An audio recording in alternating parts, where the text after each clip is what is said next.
বিজেপির সভাপতি পদে মনোনয়নপত্র জমা নীতিনের। বিজেপির সভাপতি পদে মনোনয়নপত্র জমা নীতিনের। বিজেপির সর্বভারতীয় সভাপতি পদে সোমবার মনোনয়নপত্র জমা দিতে চলেছেন নীতিন নবীন। বর্তমানে তিনি দলের কার্যকরী সভাপতি হিসাবে দায়িত্ব রয়েছে। 46 বছরের নীতিন নবীন সভাপতি হলে তিনি দলের সর্বকনিষ্ঠ নেতা হিসাবে এই পদে বসবেন। 20 জানুয়ারি ওই নাম ঘোষণা হবে।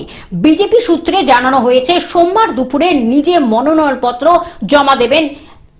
দল বলছে গোটা প্রক্রিয়াটি হবে নিয়ম রক্ষার খাতিরে। নীতিনের বিরুদ্ধে প্রতিদ্বন্দ্বিতা করার কোনো সম্ভাবনা নেই, ফলে একক প্রার্থী হিসাবে নাম ঘোষণা কার্যত সময়ের অপেক্ষা। আনুষ্ঠানিকভাবে সব ঠিক থাকলে আগামী 2029 সালের লোকসভা নির্বাচন পর্যন্ত সভাপতি থাকতে চলেছেন Nitin Nabin. Bureau report, Globe News. এখন থেকে গ্লোব টিভি দেখুন আপনার স্মার্টফোনেও। গুগল প্লে স্টোর অথবা অ্যাপল স্টোর থেকে ডাউনলোড করুন গ্লোব টিভি লাইভ অ্যাপ। এছাড়া জিও টিভি অ্যাপ থেকে দেখুন গ্লোব টিভি লাইভ।